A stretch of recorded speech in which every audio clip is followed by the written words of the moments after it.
우리 함께 인사하겠습니다. 잘 나오셨습니다. 성도님 얼굴만 봐도 힘이 납니다. 사랑하고 축복합니다. 사랑하고 축복합니다.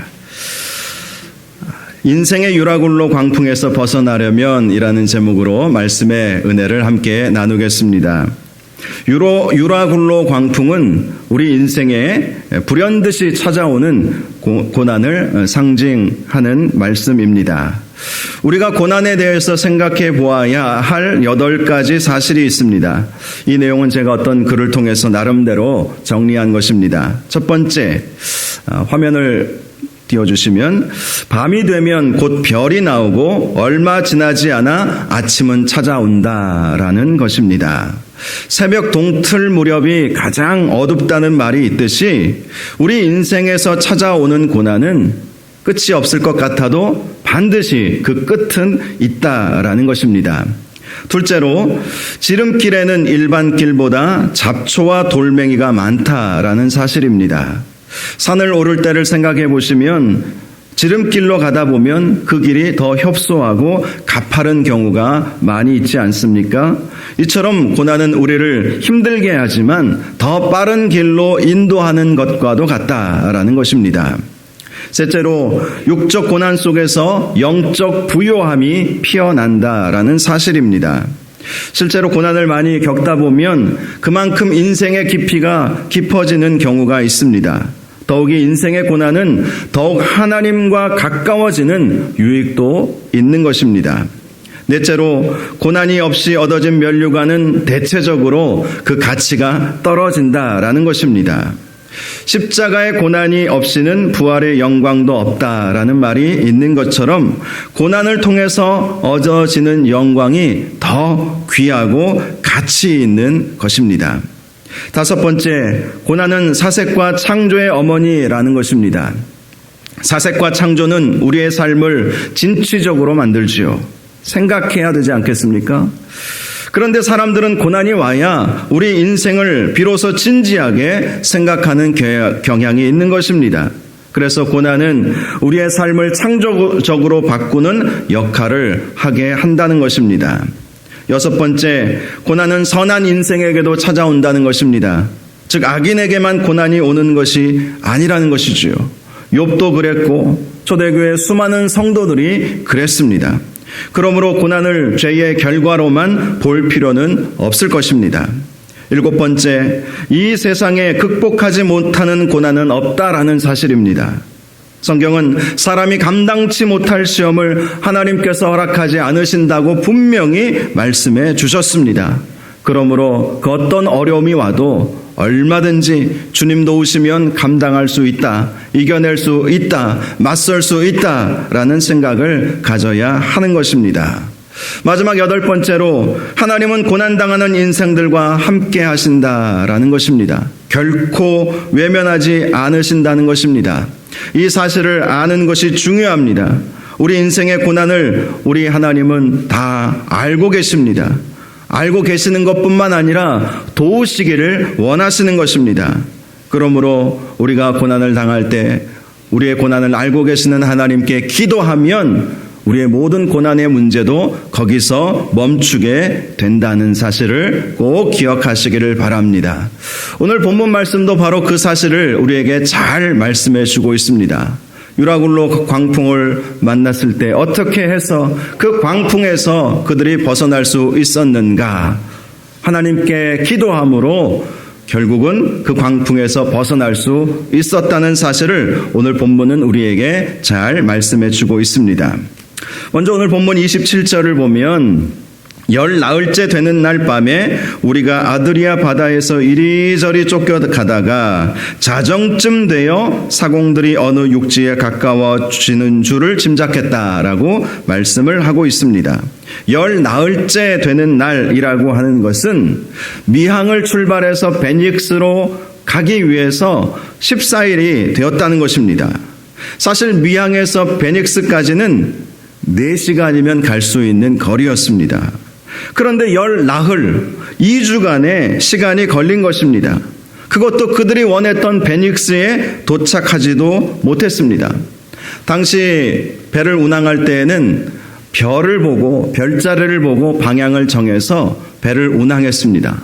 그런데 계속해서 비가 내리고 하늘이 계속해서 어두워졌기에 그들은 자신들이 지금 어디에 있는지도 알 수 없는 상황이었습니다. 자, 그렇다면 왜 이들이 이렇게 열 나흘 동안이나 표류할 수밖에 없었을까라는 질문을 해보게 되지요.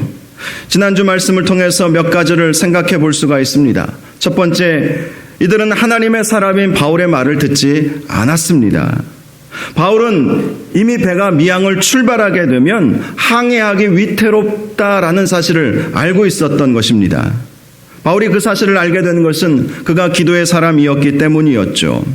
실제로 시돈에서 지금 이 미항까지 왔던 그 길도 순탄치 않았습니다. 시돈에서 탄 배는 아드라무떼노로 가는 배였습니다. 그런데 맞바람으로 인해서 아드라무떼노로 가지 못했고 겨우 무라시에 도착하게 되었던 것이지요.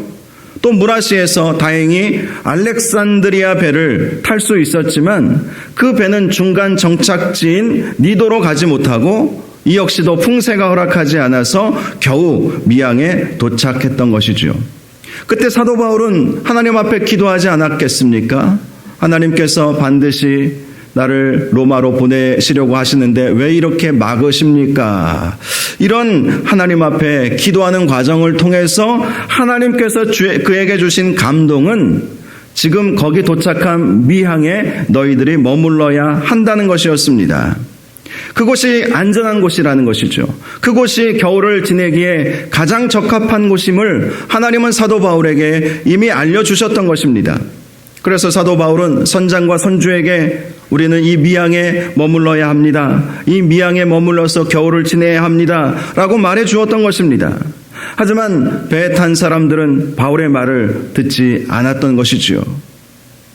선장과 선주도 또 백부장도 모든 사람들도 바울이 이 미항이 가장 안전한 곳입니다. 라고 말했을 때 그들은 그 말을 듣지 않았던 것입니다.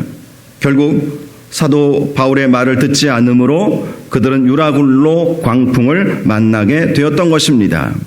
그러므로 우리가 우리 인생에서 유라굴로와 같은 광풍을 만나지 않으려면 하나님의 사람, 기도의 사람 말씀을 잘 경청할 필요가 있는 것이죠. 다른 말로 영적 멘토의 말을 잘 귀담아 들어야 한다는 것입니다. 실제로 당시 배에는 선장과 선원들도 있었고 백부장 율리오도 있었습니다.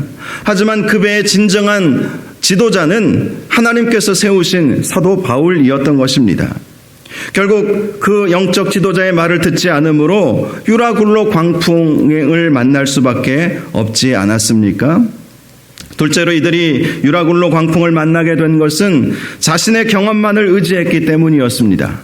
지난주 본문 11절을 보면 백부장이 선장과 선주의 말을 바울의 말보다 더 믿더라. 이 말씀이 함의하고 있는 그러한 의미가 굉장히 큽니다.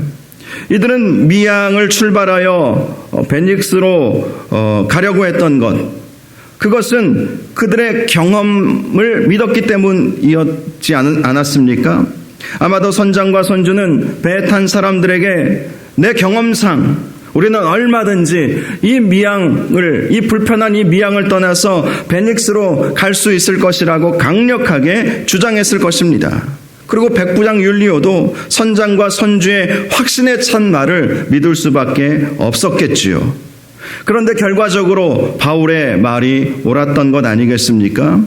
그렇습니다. 우리가 우리 인생에서 유라굴로와 같은 광풍을 만나지 않으려면 자신의 경험을 먼저 내려놓는 것이 필요한 것입니다.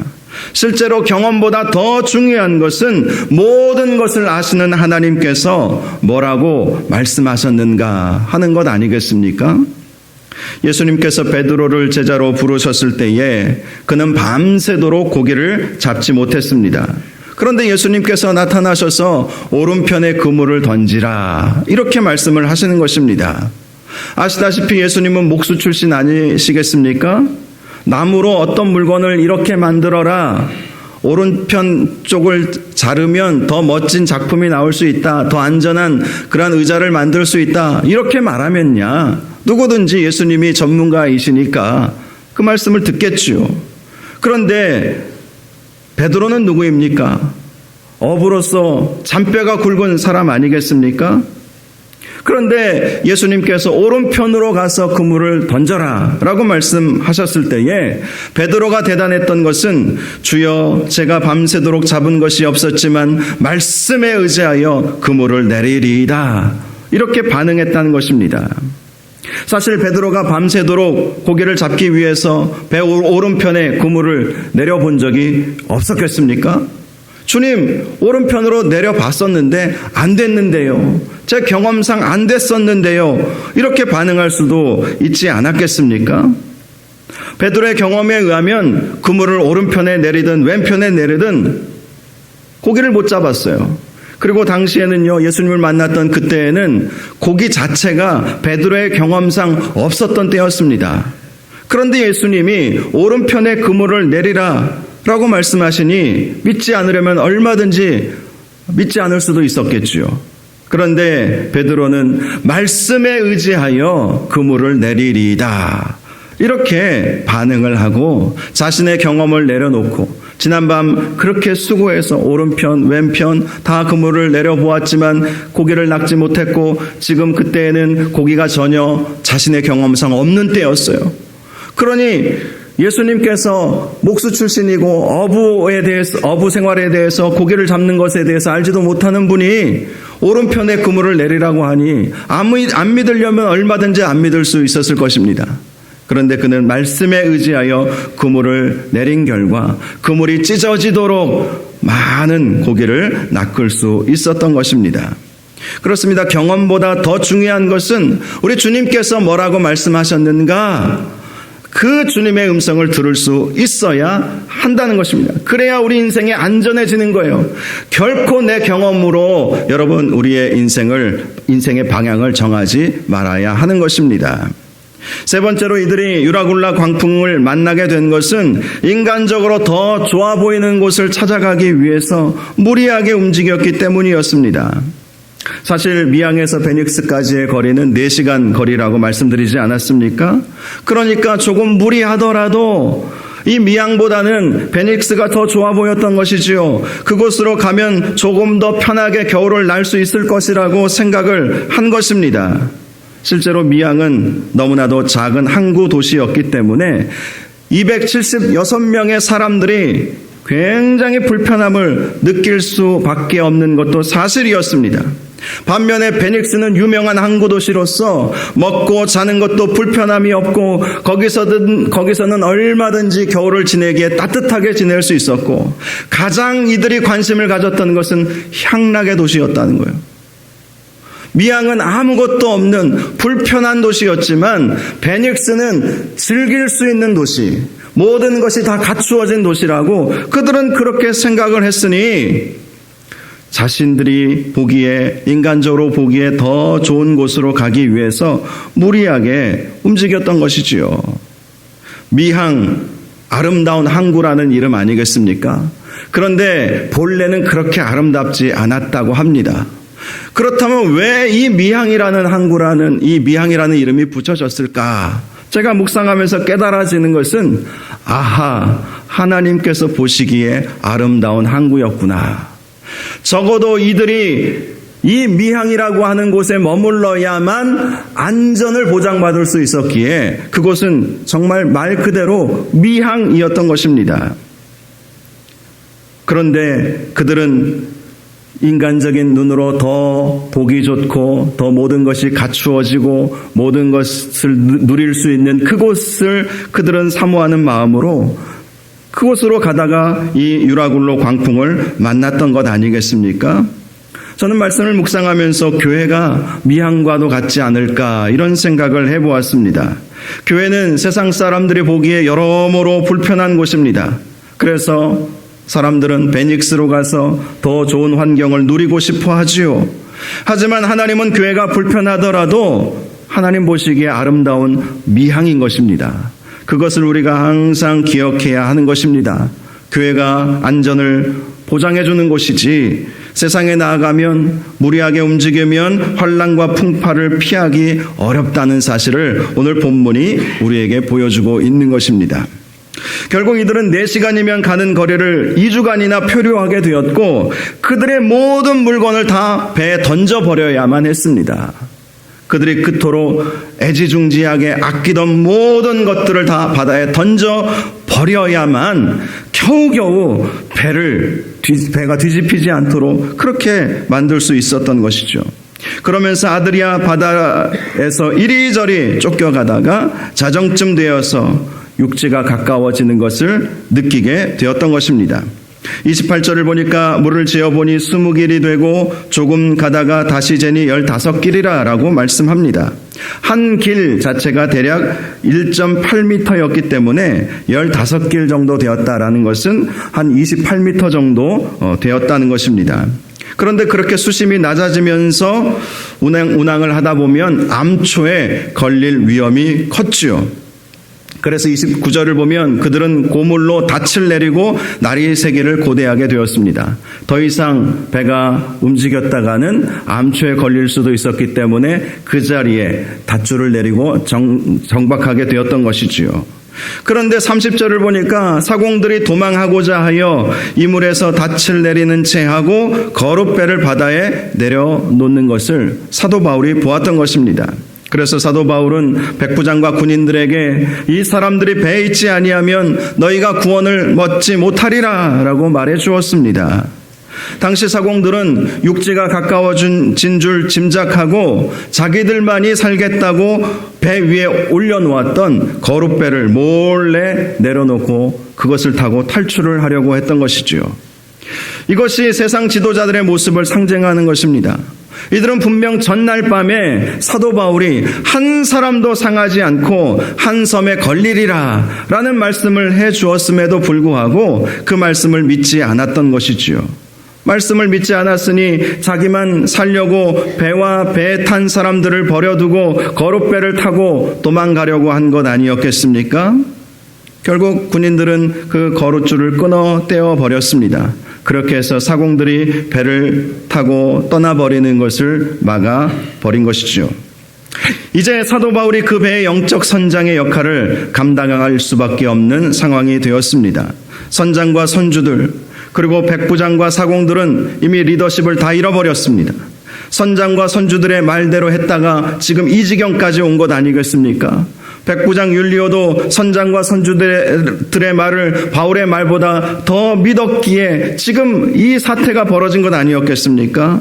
더욱이 사공들은 자기들만 살려고 도망가려고 했으니 그 배는 그야말로 진정한 리더가 없는 곳이 되어버렸던 것입니다.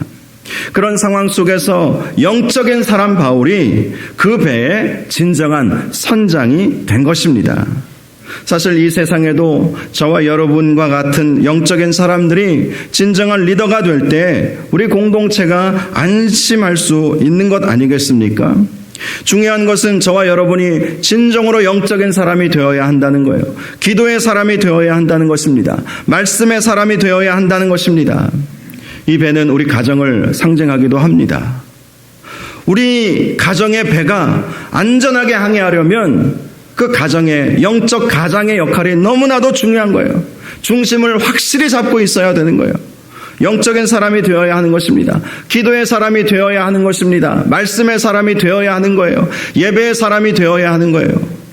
그렇지 않으면 그 배가 어디로 갈지 누가 알겠습니까? 유라굴로 광풍은 우리 인간의 힘으로는 해결할 수 없는 큰 환난을 의미합니다. 인생을 살면서 그런 환난을 안 만나리라고 누가 보장할 수 있겠습니까? 그럴 때 영적인 사람이 가운데 중심을 잡아 주어야 하는 거예요.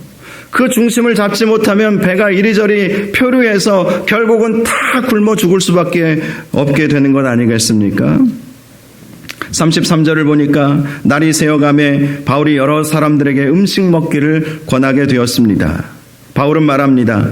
너희가 기다리고 기다리며 먹지 못하고 줄인 지가 오늘까지 10나흘인즉 음식 먹기를 원하노니 이것이 너희의 구원을 위하는 것이요 너희 중 머리카락 하나도 잃을 자가 없으리라. 사람들은 두려움에 떨고 있었지만 바울은 그들을 안심시킵니다. 하나님의 사람은 바로 이렇게 안심시키는 사람인 것이지요. 사도 바울이 이들에게 남은 음식을 먹으라고 했던 이유가 무엇이었겠습니까? 이제 한 섬에 걸리게 된다는 사실을 알고 있었기 때문 아니었겠어요. 그리고 한 섬에 도착하게 되면 헤엄쳐서라도 배를 빠져나가서 육지로 들어갈 수 있어야 되기 때문에 음식을 먹으라고 그렇게 권했던 것입니다.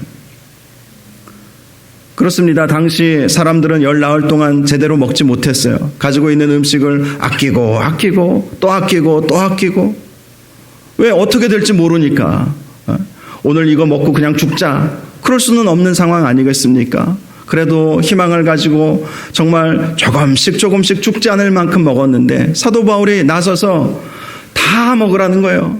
먹을 만큼 먹으라는 거예요. 힘내서 배가 육지에 닿으면 헤엄쳐서라도 우리는 빠져나가야 된다. 35절에서 38절까지의 말씀을 보면 떡을 가져다가 모든 사람 앞에서 하나님께 축사하고 떼어 먹기를 시작하며 그들도 다 안심하고 받아 먹으니 배에 있는 우리의 수는 전부 276명이더라 라고 말씀을 하고 있습니다. 당시 배에 탄 사람들은 바울과 누가 그리고 아리스타고를 제외하고는 대부분 다 이교도들 아니었겠습니까? 그런데 바울이 나서서 모든 사람 앞에서 하나님께 축사한 거예요. 하나님의 복을 빌고 하나님께 감사했던 것입니다. 이 축사는 기도를 의미하는 것입니다. 하나님의 이름으로 모든 이교도들 앞에서 하나님 앞에 기도했던 것입니다. 하나님, 남은 음식 우리가 먹습니다. 하나님, 이 음식을 먹고 나면 이제는 더 이상 우리는 의지할 것이 없습니다. 오직 하나님만을 의지합니다. 우리를 구원하여 주옵소서.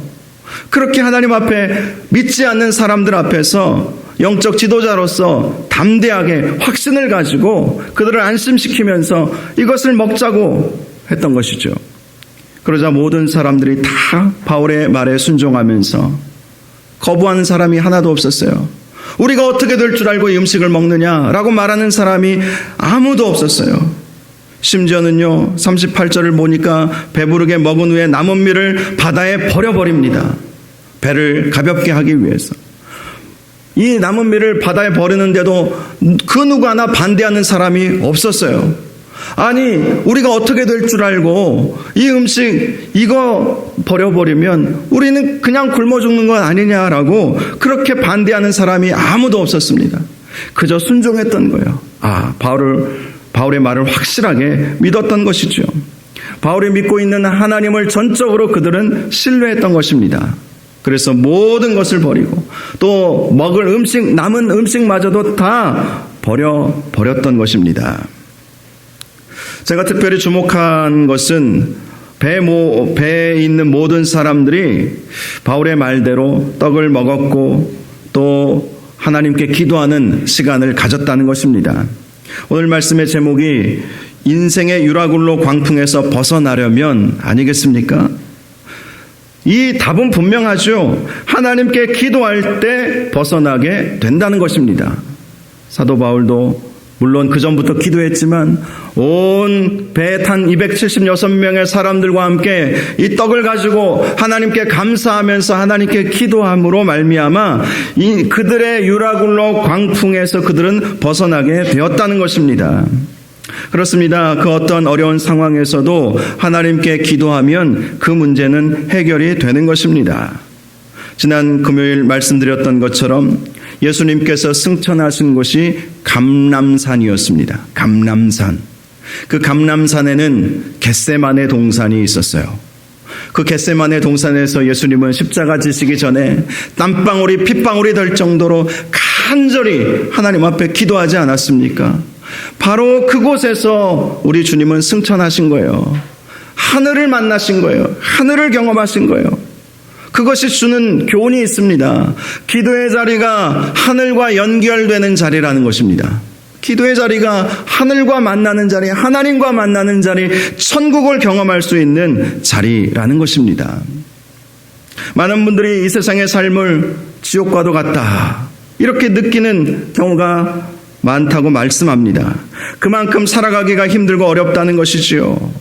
그런데 그런 지옥과 같은 삶을 바꿀 수 있는 길이 있다는 것입니다. 바로 기도하는 거예요. 우리가 기도하면 그 기도는 하늘과 연결되어서 그 기도의 자리가 천국의 자리로 바뀌게 되는 것입니다. 여러분, 가정이 힘들고 어렵습니까? 여러분이 기도의 재단을 여러분의 가정에서 쌓아 보십시오. 그곳이 천국으로 바뀌는 것은 시간 문제예요. 여러분의 직장과 여러분의 사업터에서 여러분이 기도하면 그곳은 천국으로 바뀌게 되는 거예요. 우리 교회에 기도하는 성도들이 많아지면 많아질수록 우리 교회는 천국과 같은 그러한 교회가 되어 가는 것입니다. 사랑하는 여러분, 기도로 인생의 유라굴라 광풍을 돌파하시기 바랍니다. 그냥 거기에 머물러 있으면 안 돼요. 안타까워만 하시면 안 되는 거예요. 기도로 이겨내셔야 되는 거예요. 기도를 쉬어서는 안 되는 것입니다. 39절을 보면 결국 그러한 기도가 이제 응답되어 가는 것을 보여주고 있지요. 날이 새자 어느 땅인지는 알지 못하나 경사진 해안으로 된 항만을 보게 되었습니다. 그래서 배에 탄 사람들은 그곳에 배를 댈 수 있을까 의논하게 되었습니다. 그리고 내린 결론이 40절에 나오죠. 닻을 끊어 바다에 버리는 동시에 닷도 이제는 끊어버렸어요. 닷은 최후의 보루 아니겠어요? 닻이 없는 배를 상상이나 할 수 있겠습니까? 근데 이제 닻을 끊어버렸습니다. 그리고 키를 풀어 늦추고 돛을 달고 바람을 맞추어 해안을 따라 향하여 들어가게 된 것입니다. 그런데 위기가 찾아왔죠. 41절을 보면 그렇게 그들의 해안으로 들어가 두 물이 합하여 흐르는 곳을 만나 배를 걸었지만 이 물은 부딪혀 움직일 수 없었고 고물은 큰 물결에 깨어져가는 위기를 만나게 되었던 것입니다. 두 물이 합하여 흐르는 곳은 강물과 바닷물이 서로 만나는 지점을 말합니다. 그런데 안전할 줄 알았던 그 배가 모래톱과 같은 곳에 박혀서 더 이상 육지로 나아갈 수가 없는 거예요. 그리고 배 뒤편 고물은 그렇게 부딪힐 때의 충격으로 점점 깨어져 가는 것이었습니다. 그때 죄수들을 지키고 있던 군인들이 걱정하기 시작했습니다. 혹시 죄수가 헤엄쳐서 도망갈 수도 있었기 때문이었습니다. 그래서 군인들은 백부장에게 죄수들을 죽이는 것이 좋지 않겠느냐라고 물어보았습니다. 그렇게 죄수를 죽여야 혹시라도 죄수가 도망갔을 때 그 책임을 그나마 면할 수 있었기 때문이었겠죠. 하지만 백부장은 바울 때문에 부하의 말을 따르지 않았다고 말씀하고 있습니다. 백부장은 잘 알고 있었던 것이지요. 바울이 자신들의 진정한 리더라는 것을 말입니다. 만일 바울이 죽게 되면 앞으로의 일을 어떻게 헤쳐나갈 수 있을까 자신이 없었던 것입니다. 그래서 백부장은 결단을 내리게 되죠. 헤엄칠 수 있는 사람들은 여기서 헤엄쳐서 빠져나가라 라고 명령을 내립니다. 그리고 그 남은 사람들은 널조각이나 배의 물건을 의지하고 육지로 나가게 했습니다. 그렇게 해서 그 배에 탄 276명의 모든 사람들은 다 구조될 수 있었습니다. 한마디로 바울이 말한 대로 한 생명도 해함이 없이 다 그대로 되었던 것이지요. 저는 오늘 말씀을 통해서 왜 이 배가 유라굴로 광풍을 만나게 되었는지, 그리고 그 유라굴로 광풍으로부터 벗어나기 위해서 어떻게 했었는지를 말씀을 드렸습니다. 요약하자면 그들은 영적 멘토의 말을 듣지 않았고 자신의 경험만을 의지했으며 하나님의 마음이 아니라 자기들이 보기에 더 좋은 곳으로 가려 했기 때문에 결국 유라굴로 광풍을 만나게 되었던 것 아니겠습니까? 그 결과 그들은 자기들이 가지고 있는 모든 것들을 다 바다에 던져버릴 수밖에 없었고 배도 파손될 수밖에 없었습니다. 반면에 이들이 유라굴로 광풍을 빠져나올 수 있었던 것은 영적 멘토의 말을 듣기 시작했고 하나님의 음성에 귀를 기울이기 시작했고 그토록 의지했던 모든 것들을 다 버리고 하나님만을 바라보며 기도했기 때문에 유라굴로 광풍에서 벗어날 수 있었던 것입니다. 그렇습니다. 우리 인생에서도 유라굴로와 같은 예기치 않은 광풍을 만날 수 있습니다. 그 모든 것이 다 죄의 결과 때문만은 아니겠지만 중요한 것은 그 어떠한 유라굴로 광풍을 만난다 할지라도 우리가 잊지 말아야 할 것이 있다는 것입니다. 그동안 살아왔던 모든 경험들을 다 내려놓고 하나님의 말씀에 더 귀를 기울여야 한다는 것입니다. 하나님의 음성에 귀를 기울여야 한다는 거예요. 주님께서 뭐라고 말씀하셨는지를 들을 수 있는 귀가 열려야 한다는 것입니다. 그리고 하나님 앞에 간절히 부르짖어 기도할 때 하나님께서는 그 기도에 응답하여 주시고 우리의 유라굴로 광풍과 같은 그 지옥과 같은 그 상황이 천국으로 화하는 하나님의 은혜와 하나님의 평강이 넘치는 곳으로 바뀌게 된다는 것입니다. 저와 여러분이 우리 인생 가운데 불현듯이 찾아오는 유라굴라 강풍 속에서 오직 하나님만을 의지하고 하나님만을 찾으심으로 그 풍랑을 다 벗어나시고 안전하게 주님 나라 가실 수 있는 은혜가 있기를 주님의 이름으로 축원합니다. 이 시간 우리 함께 찬양하고 기도하는 시간을 갖겠습니다. 온 맘 다해라고 하는 찬양입니다. 온 맘 다해 주 사랑하고 온 맘 다해 주님 알기 원하는 그 마음, 이것이야말로 우리 인생의 고난, 우리 인생의 풍랑을 이겨낼 수 있는 방법 아니겠어요? 우리가 이 찬양 마음을 다하여 또 말씀 생각하면서 함께 찬양하고 기도하는 시간을 갖도록 하겠습니다.